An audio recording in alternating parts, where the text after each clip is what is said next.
Okay, perfect. So, Councilman Trayon White, first, congratulations, obviously, on your win. You hopped right back into work. Let's first start on what is happening today.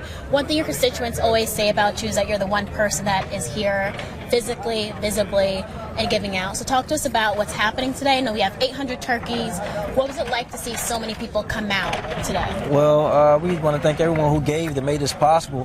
We try to concentrate on taking care of our senior citizens first. And so we took probably about 300 turkeys to senior living facilities all throughout Ward 8. We got a plethora of volunteers from Omega Psi Phi to Career Paths DC to many other organizations. So it's not just me, but it's a community effort. And about how many people came out today? I know there wasn't a clicker per se, but I mean the line was wrapped to the block for quite a bit. A couple of hundred, and we still expecting more people to come, so we'll be here another 2 hours to give out more turkeys, but we're having a good time. I'm just grateful and blessed just to be giving back to the community. Tell me some of your goals and focus this year with the new season that you're walking into.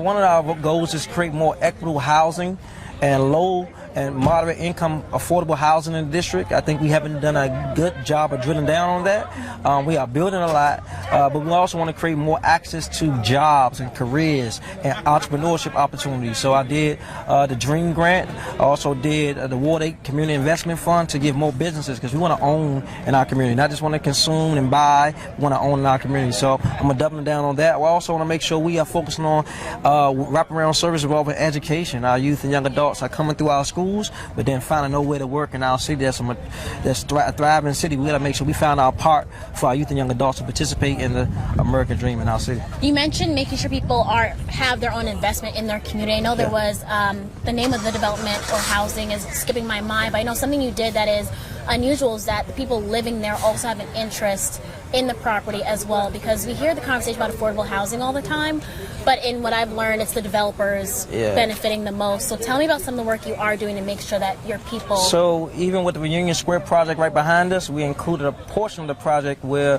people can, if you have at least $500, you can invest in the property and become a percentage owner in the property. It's the first project we ever done this with. We're still working through the kinks of that, but we are showing that we can have equity in community by having ownership in the development project. We work with Curtis Brothers 4 Points doing this project, and we sort of want to keep that type of work going in our community. And what has it been like to see the response you've been getting from your community, not just with the work you've been doing, obviously in the season you've been overcoming right now as well? I've been humbled and just encouraged by the amount of love and support and the prayers from the community. You know, during this time, it's always important to have love, regardless of what we're going through. And it's a struggling season, holiday season. So the amount of love and support I've been getting in this community has been simply overwhelming. And I know one thing I was talking to your team about is that I do cover Ward 8. Obviously, with what we dealt with in the summer, it's overshadowed some of the great things happening here. So that's one reason I wanted to ask you and just get out the way so that we can talk about the roads that we want to get fixed and the housing and things like that. So that's why I'm pivoting at this point. But how have you been balancing both the attacks you've had to take, but also the work you've been focused on doing in your community? The reality is, since I was born, I've been under attack. As a young black man growing up in an urban city, I've always faced pressure, always faced scrutiny. So this is another level of it, but I just take it one day at a time. I pray a lot and ask for the prayers of the people and just go through my process one day at a time. I know obviously there's been a split, some disappointed to see this position that you've been put in, others obviously saying that they can't believe that this has happened. What do you want to say to both sides of those? I just say I'm in a position where I'm just taking it one day at a time, just depending on God's grace and His mercy, just to get through this process.